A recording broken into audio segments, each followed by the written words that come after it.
With the budget just a few days away, the Prime Minister met the top economists of the country, and this was a key pre-budget meeting, which was also attended by members of the Niti Aayog. Janani joins in. Janani, give us an overview of what transpired at this meeting and also explain to us why this is so important going into the budget.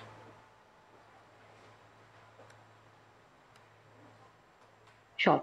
As you mentioned today, indeed, in New Delhi at the Niti Aayog office, we had the Prime Minister hold a meeting with popular economists, some of whom we know by face, like Ashok Gulati, Amitabh Batra. We also had a lot of media economists and people who write regularly, columnists who were part of this discussion.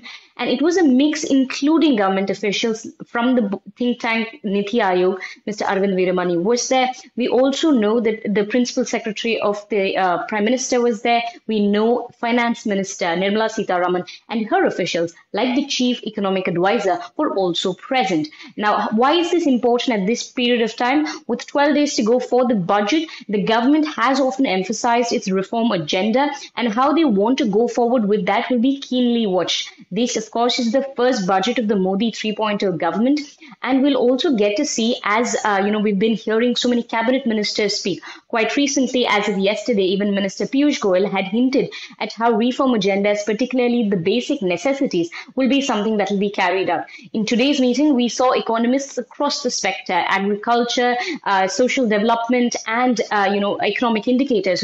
Those who study economic indicators were present. This was as part of the usual pre-budget meeting, that one meeting that the Prime Minister holds. The Finance Minister, of course, held a series of stakeholder meetings a little earlier. As of last week, it ended over 9 meetings that were being held.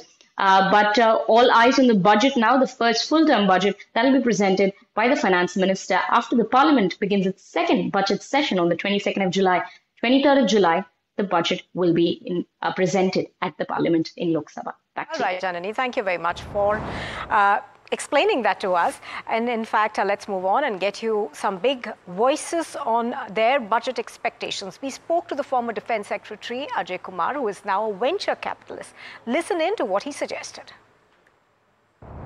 Angel tax is a big demand from startups as a whole, but especially in the technology space in which we are there, we see a huge amount of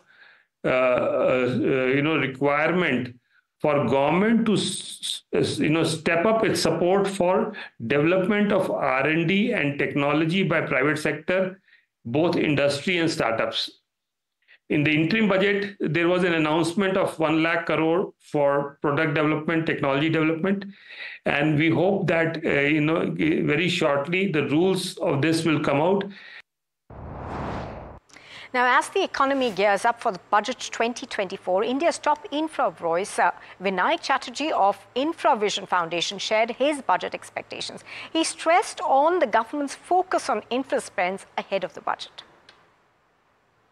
We in the sector are expecting a 30% increase from the last year's full budget. Last year's full budget was 10 lakh crores, and we are now expecting a 30% increase to 13 lakh crores. I am discounting the increase from 10 to 11.1 in the interim budget, which I thought was just a holding operation and an arithmetical exercise. So I'm discounting that. But now that we are talking about the next 5 years of the government, we are talking about a full year budget. We are talking about infrastructure continuing to be the pump primer of economic growth, which the government desperately requires for job creation and its multiplier effects. My expectation is that we are going to see a 30% increase to 13 lakh crores in this budget.